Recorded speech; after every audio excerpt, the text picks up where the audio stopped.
Reading file is not fun, right? Reading file is just a reading something that being pre-assigned, okay? Now I want to create new data, new file content.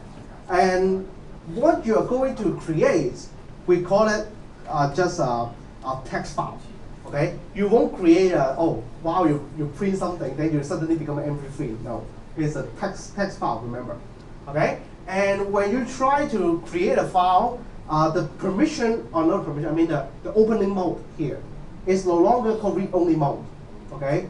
We will change into another mode called write-only mode, W, write-only mode. So remember, it's double quote, W. And then I will overwrite all existing data in data.txt, okay? Just remove all things and create your new content like this, okay? This program, try to create this content. Now I type the program together. So not together, you see what I'm typing, okay? So let's remove all this. Now you want to start your file, and the file still called data.txt. I want to show you what is the meaning of overwriting. Now, data.txt originally contains something. So this is the content of data.txt. And I use fopen. Again, it's called data.txt, but this time it's write-only mode. Remember, after your status, when the call, open call is successful, fopen call is successful, then all data previously inside data.txt will be gone. Now I have a for loop to print some numbers, maybe only 10. Okay, print some numbers, %d I. Okay, after finish the loop, I add a new line. Okay, but in a example in a PowerPoint, okay, we also have a hello output. Okay, now I all use printf. I just start with printf so that you understand how to map printf to fprintf. Fprintf means that now printf is the print on the screen.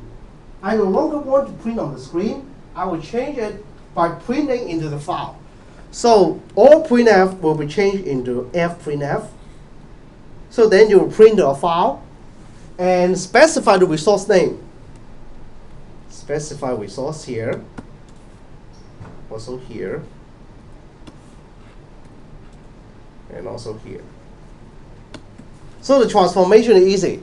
You know how to use printf, then immediately you know how to print data file. Okay? Then I finish the loop. I also finish the first line, hello. Of course, as a good programmer, this is a good programming practice. Close the file. Okay? Basically, you can add it or not. It doesn't matter. Now, what will happen to the data file? Save it. Compile it. No problem. No complaints. Then run. Seems nothing happened, right? Nothing happened. Now take a look back at data.txt. It's changed. All previous data are gone. Okay? All previous data are gone.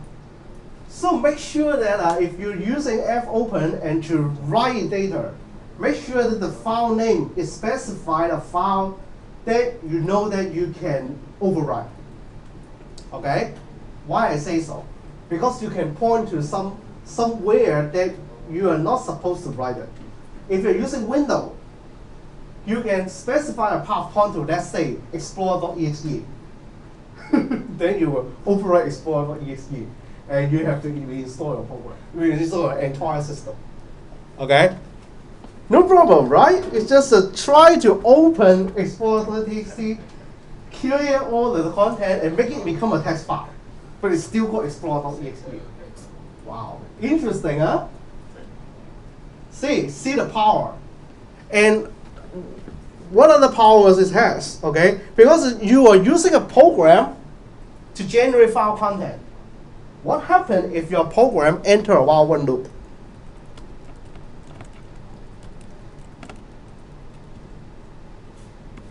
Yeah. What happens if you do things like this?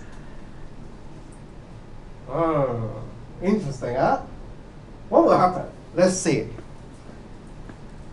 Okay, so I have to open this here. So the data file is here. This is only 27 bytes. Can you see this? Here, only 27 bytes for the data.txt. Now, my programs is become a dangerous program. It's while one printing data content. Okay, big test. Okay, how much disk space I have? Let me check first. I have a 26G, okay? 26G available here, okay? Run.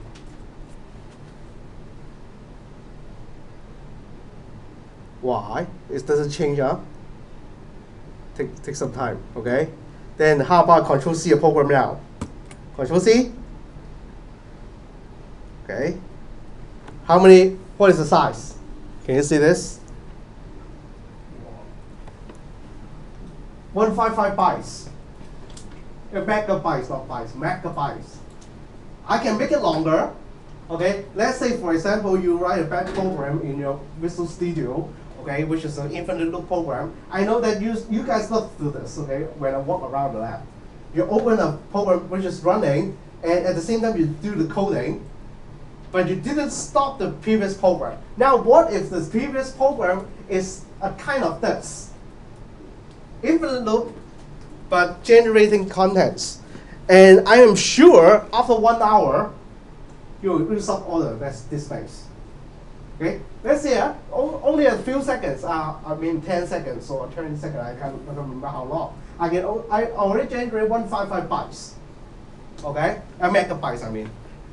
So basically, if I forgot to Control C the program, okay, and I continue to do the lecture, okay, and then up at around 10 o'clock, okay, I will have a trouble. Okay, then I cannot save any lecture recording because I run out of the space. Okay, so make sure that I have Control C it. Okay, Control C. Now how big it is now? Wow, 200 megabytes. Okay, very dangerous, huh? So remember, you are generating file content. Okay, and what is the content? Although it is 200 megabytes, wow, it takes some time. Can you see this? Wow.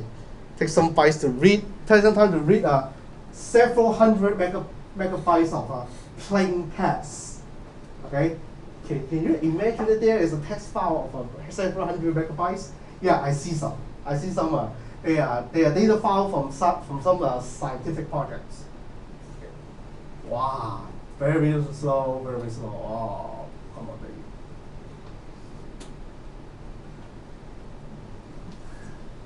Okay, counts. Okay, so it basically is infinitely printing this line and this line. I don't know how many lines it has.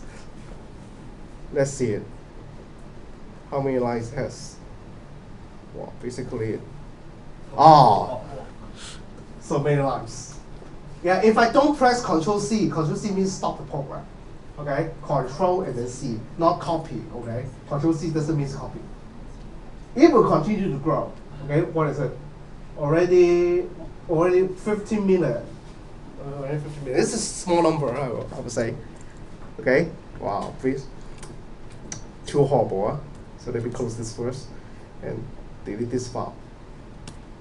Okay, so dangerous. I mean, yeah, the most dangerous problem is consume all of this space and no more. Okay, so this is how to generate data file. And this is a text file. Now remember, this double pro W is to clean previous data. Okay, so if I remove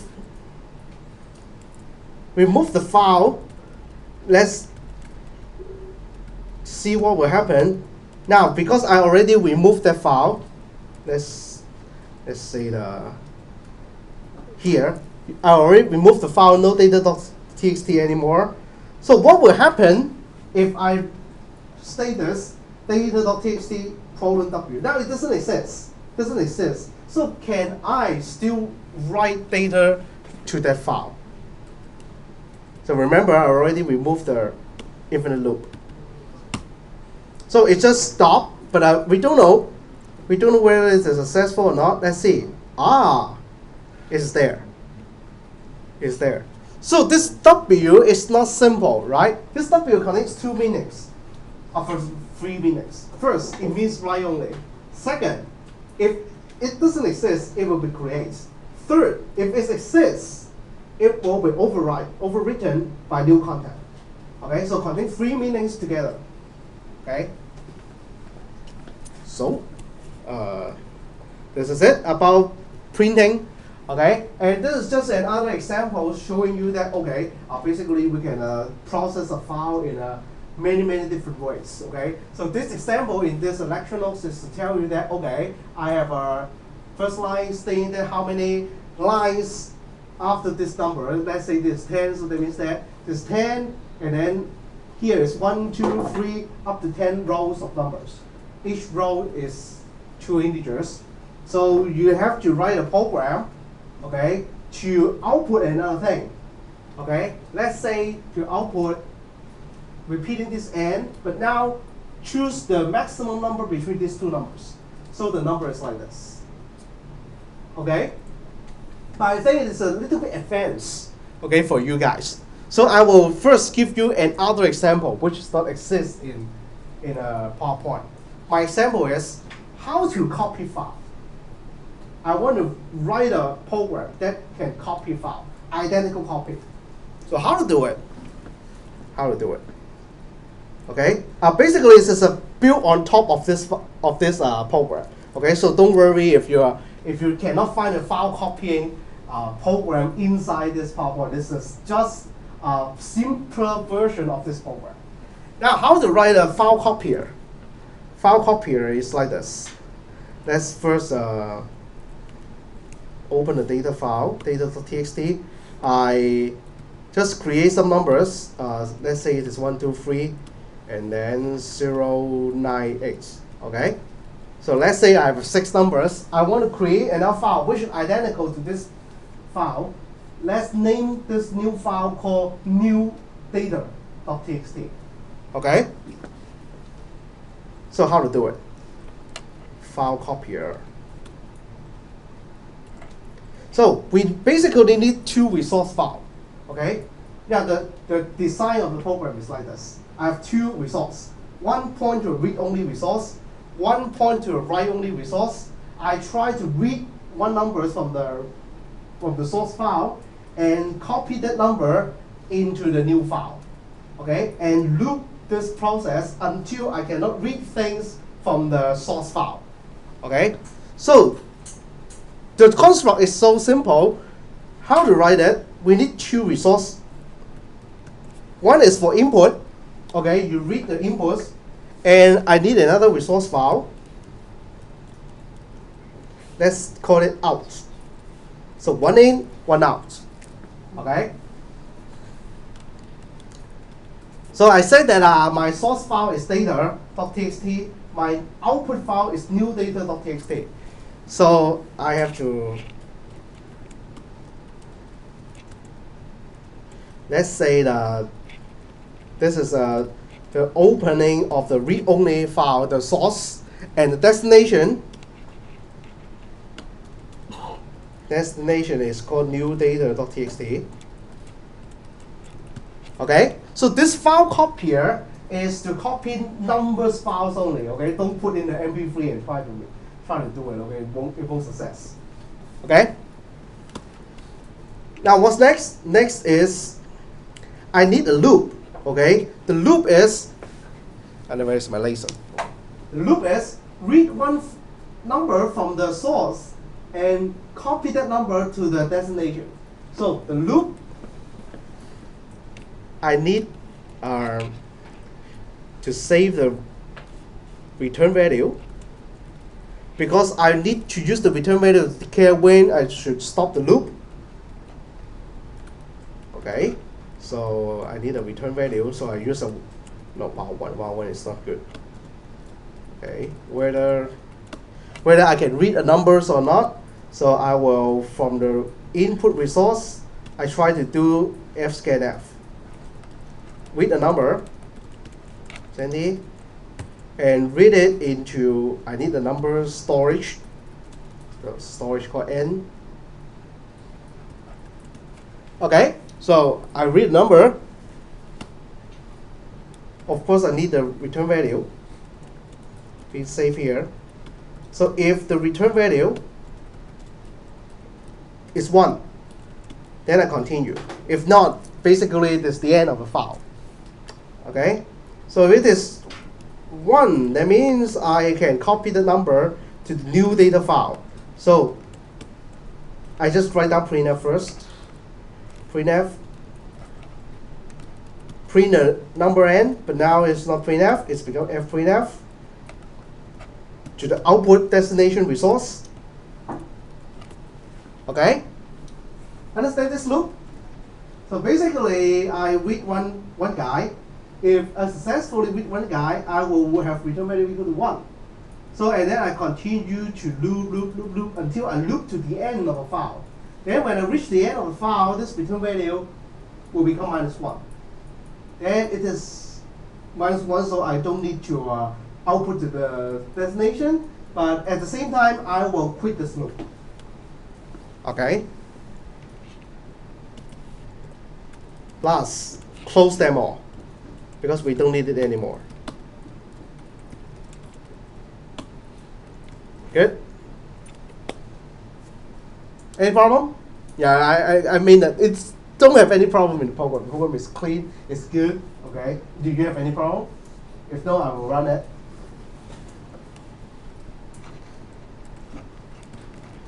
Big test. Wow. What?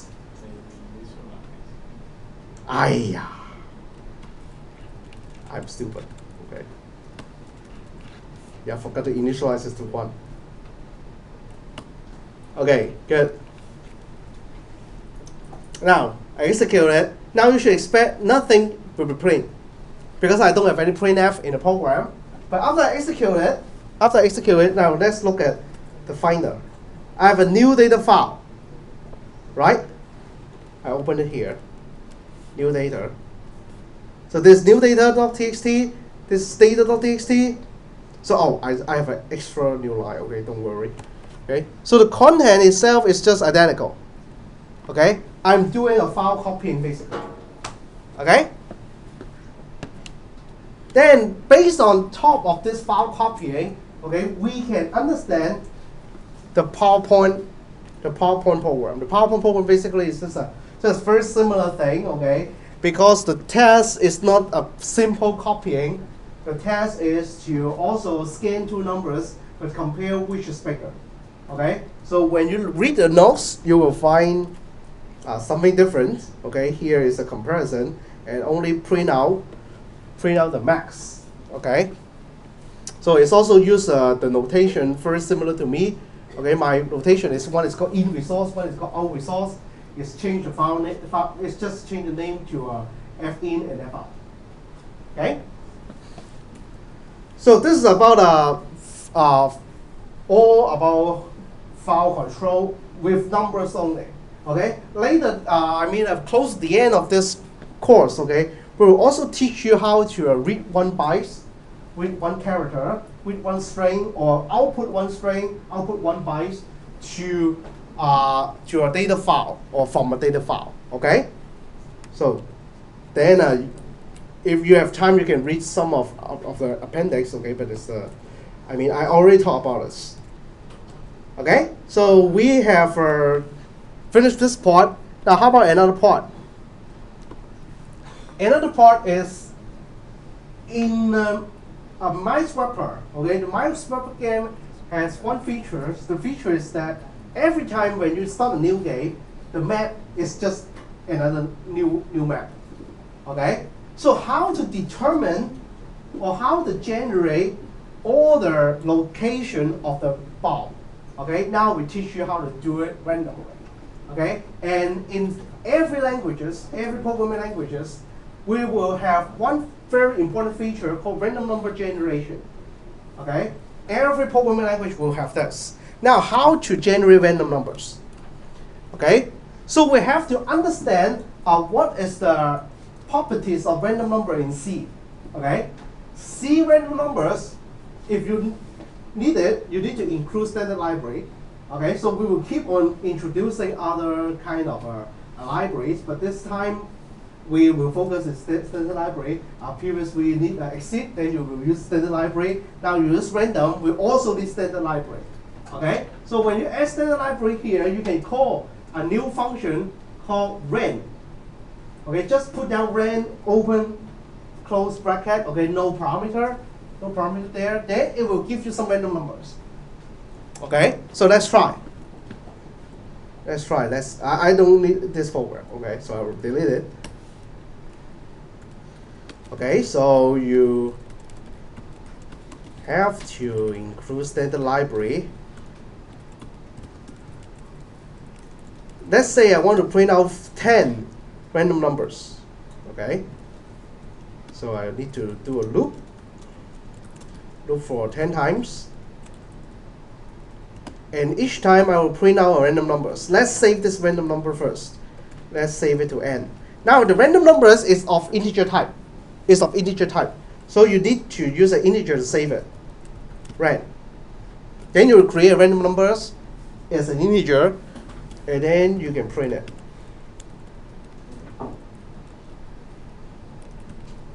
Okay. Good. So should you have any questions? Raise up your hand immediately. Okay. Make, no problem. Now I run it. Beautiful, huh?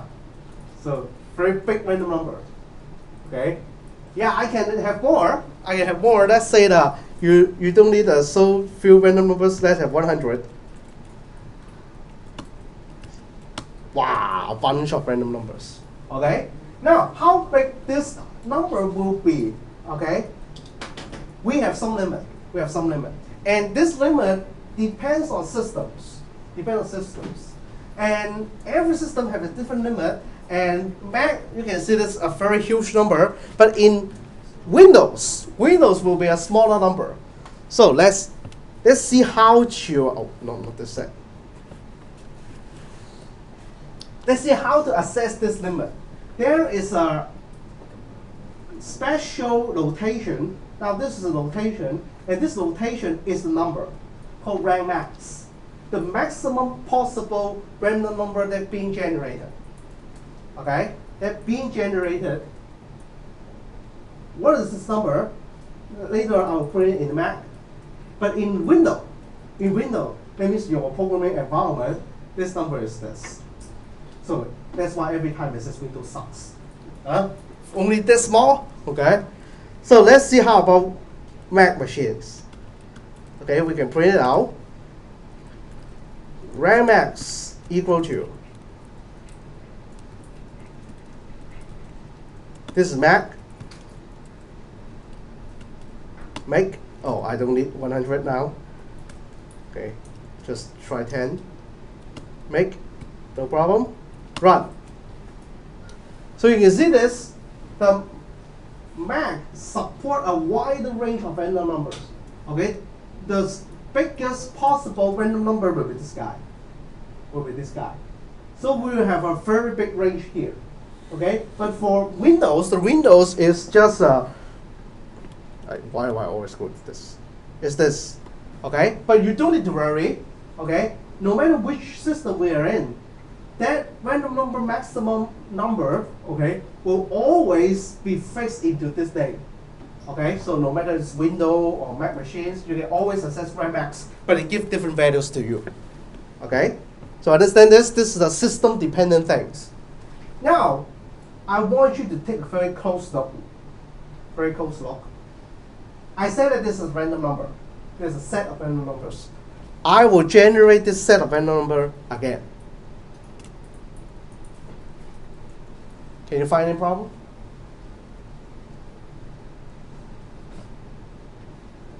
The two set of random numbers have some problem. Or I should say, are they random? So what is the definition of random? The definition of random is to expect that, oh, every time I ask you for a number, you should give me a different number. then I will consider that as a random number, right? Now, for two different program execution, okay, every time I ask for 10 numbers, but every time it gives me the same sequence. What's going on? Same sequence, huh? So do you expect it's a random number? No. No. It seems that within this sequence, every numbers will become different if you ask for the next, right? It seldom will repeat, okay? Or you cannot guess what is the next sequence, okay? But for different executions, they always produce the same sequence, okay? So this number generator, okay, we don't call it a true random generator. A true random generator is every time you ask for a number, it will give you a different number, okay? We call it a pseudo-random number generator. Pseudo. Also, what is the meaning of pseudo? P-S-E-U-D-O. Okay? Pseudo means fake, false, not true. Okay? So this is not a true random number generator. We call it a pseudo-random generator. Every time you call it, it will give you the same sequence. Okay? But well, if that's the case, then how come my swapper will give me a different order or different layout every time? Because we can set this sequence. We can say, I want sequence version number 1, or sequence number version number 2, version number 3, version number 4. We can change the version. Okay. So where's the version? Okay. So where's version? Let's go a bit down here. Okay. The version means I will have what they call a seed, okay? Or you can treat it as a version number, okay? It can tell the pseudo-random number generator, okay, it's containing a sequence. It basically have many versions of the sequence, hard code inside the computer. Every computer will have a different sequence. So if you have a Mac machine, you contain a sequence like this, then you go to Windows, you will have another sequence. But if you every time ask for, say, sequence version using a srand, let's say it's srand 1, I always want version 1, then you will have always the same sequence. Okay, so how to call it? You just write a line of code like this, srand, seed. So the seed is the version number. Okay, so I don't use scanf to read it. I will just write it down here. So I don't need srand anymore. Okay, so let's say I want version number 1. Sequence version 1. What will happen? Make, run. So remember, this is sequence version number 1. Now I change to sequence version number 2. Okay, change to version number 2, compile the program, and run. Are they the same now? Are they the same now? No, they are not the same. This is from version number 1, sequence version number 1. I use srand to choose the version. Then I can choose version number 2. And this time, these two guys are different. Totally different now. Okay? So this is what we mean the random sequence. Whenever you say that you want a different versions, you will have a different sequence. Okay?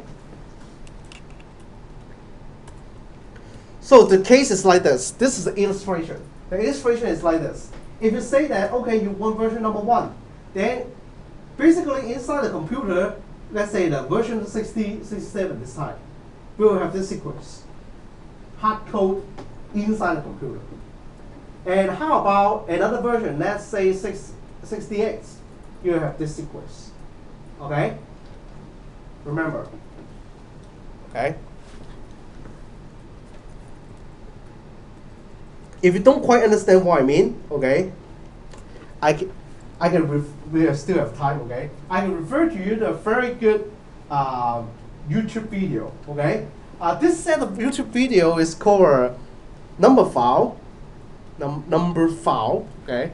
So this is a set of very interesting videos over number theory, Okay, they talk about many number theory things, or many math theory. Okay, and they are groups of United Kingdom's professors.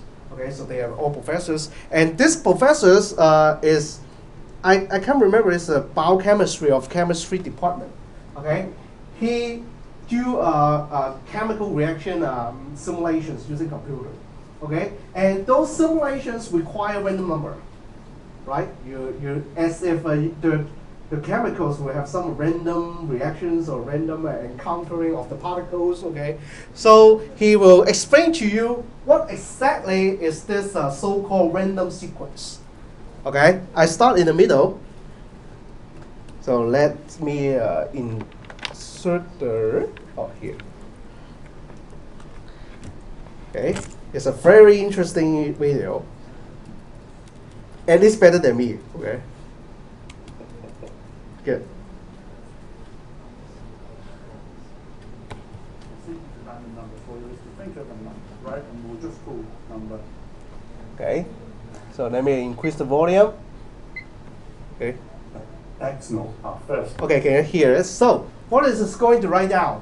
It's just telling you that how the computer can generate a list of random numbers by starting with the first number called x naught.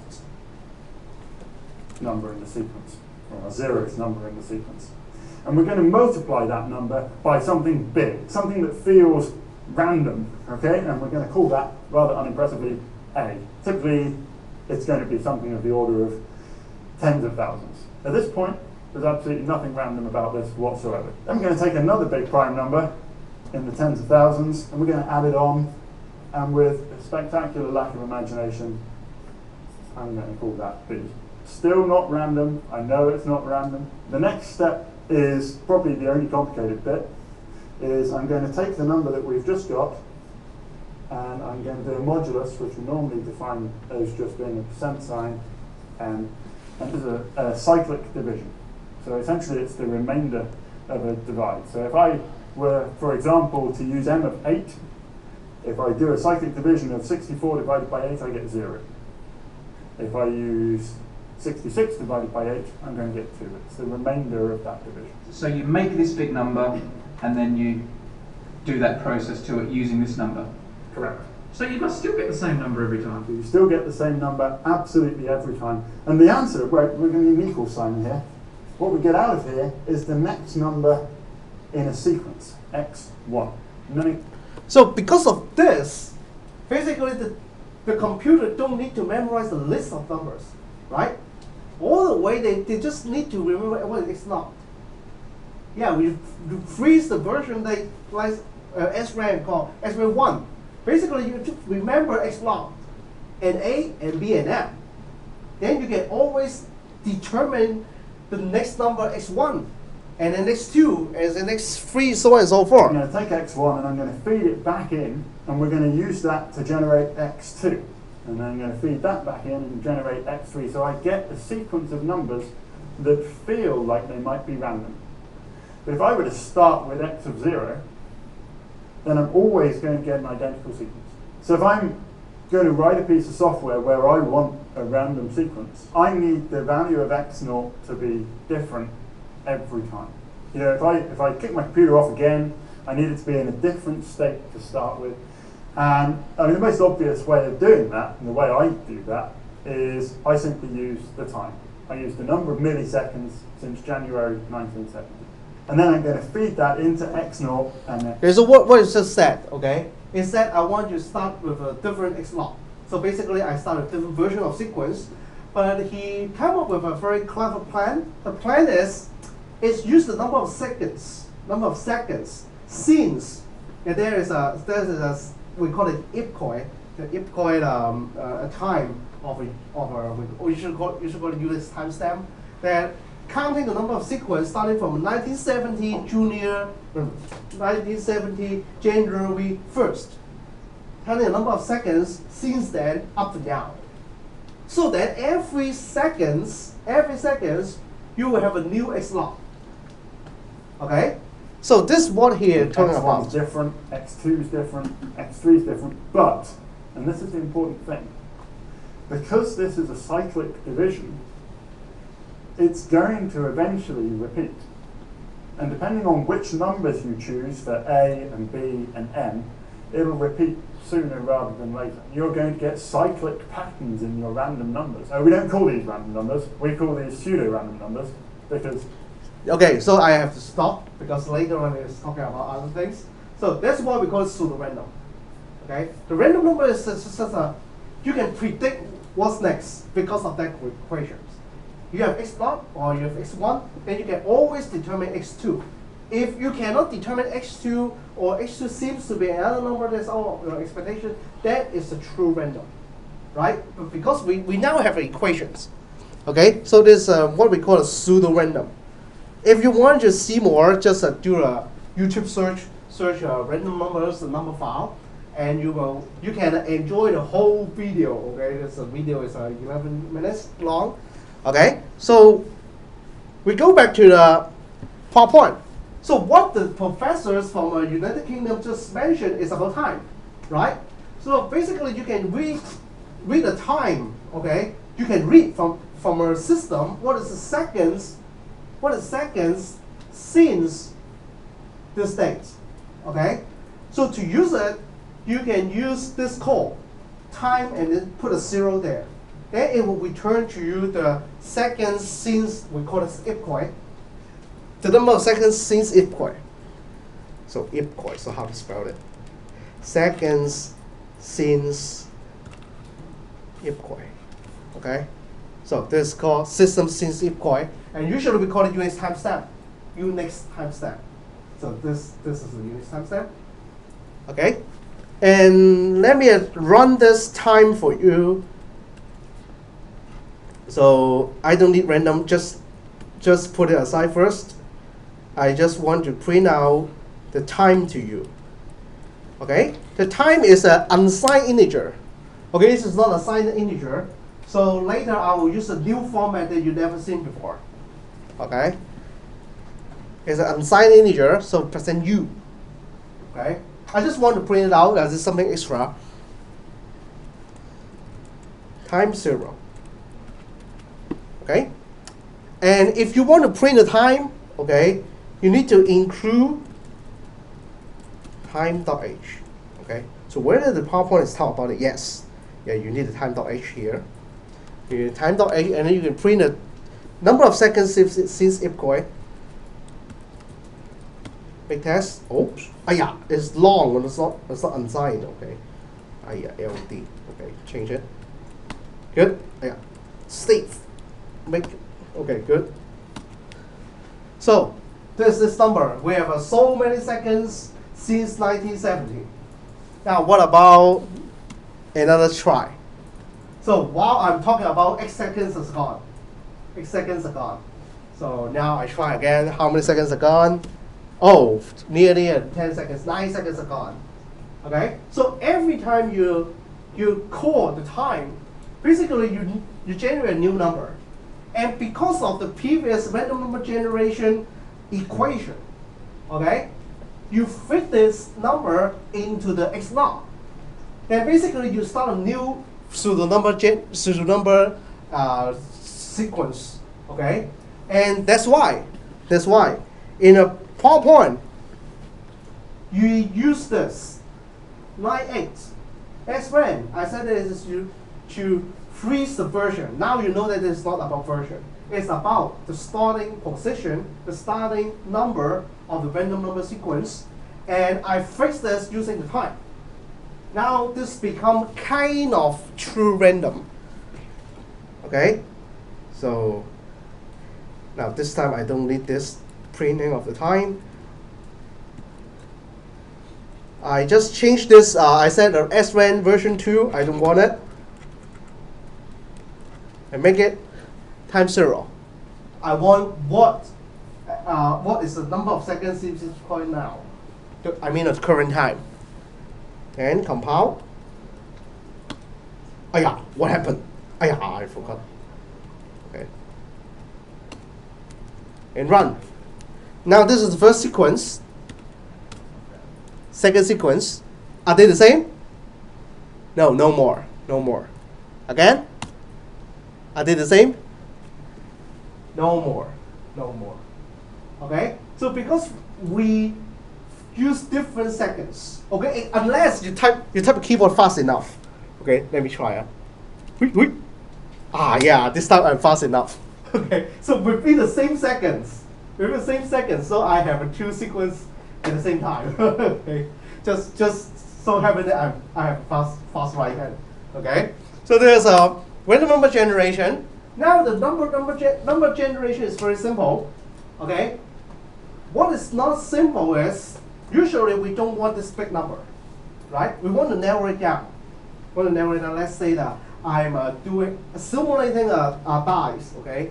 Or a dice 6 仔, okay, a dice, okay? So you simulate the working of a die. You want to have a number generated not in that big range. I want it narrowed down to 1 to 6. So how to generate it? Okay. So basically, I don't want n. I want a smaller n. How to narrow it down? The way is very simple. Okay. Do you still remember this operator? Just now, the professors in the video already talked about it. Find the remainder. Right? So, let's guess, okay? So, there's a random number. Okay, I don't know what this number is, but I put %6 there. So, what will be the possible outcomes? 0, and then only 0. 1, 2, 3, 4, 5. Any 6? No 6. So let's try. Let's try. Big test. So now seems to be some random number, but this is not the sequence that I want. I want to simulate a die. I want to have a simulations from 1 to 6. So how to adjust this? Yeah, +1. Very simple. Very, very simple. Yeah. Anyway, n +1. Or you can put it together +1. Then you can readjust the range from 0 to 5 to 1 to 6. Then you can simulate a die. Yeah, you can simulate a die. Very simple. Okay, then you know how to write games now. Yeah, basically it's a sequence of generations of random numbers. Okay, does it really random? Okay, does it really random? I just go back a few slides. This program in a PowerPoint show you something. Okay, what it's going to show you? It just try to count what are the frequency or what is the number of occurrence from 1 to 6. That's very simple. That this frequency 1 means storing the frequency or the occurrence of number 1, and all the way up to number 6. Okay, and generate 6,000 times of this random number. Generate 6,000 times, and remember each occurrence. This program is very stupid. Okay, it's just a bunch of vanillas. I don't like it. Okay, if I were to write this program, I would use a for loop with for real array. Okay, use an array to store all 6 outcomes. But don't worry. Okay, we just want the results. The lecturer who prepared this slides, okay, find that the occurrence of the 6,000 simulations of random numbers, something like this. Good enough, right? Kind of uniform. Kind of. I can't say it's 100% fits what we have in the mathematical model, but still good. Okay. So later in the next year in a course probability course ENGG1110. Okay, you may have a chance to use random, okay, to write programs in generating random numbers, showing some theories. Okay. This is going to be happen, okay, but you don't need to worry because you already know what is random. Okay, so I guess that's it about the random. We just finished. Okay, it is 10:15. So we will go back to lab. When we go to lab, I will talk about this week's lab exercise is highly related to our project. So I will talk about something about our project first, and then I will talk about the lab exercise in the lab. Okay? So let's go back.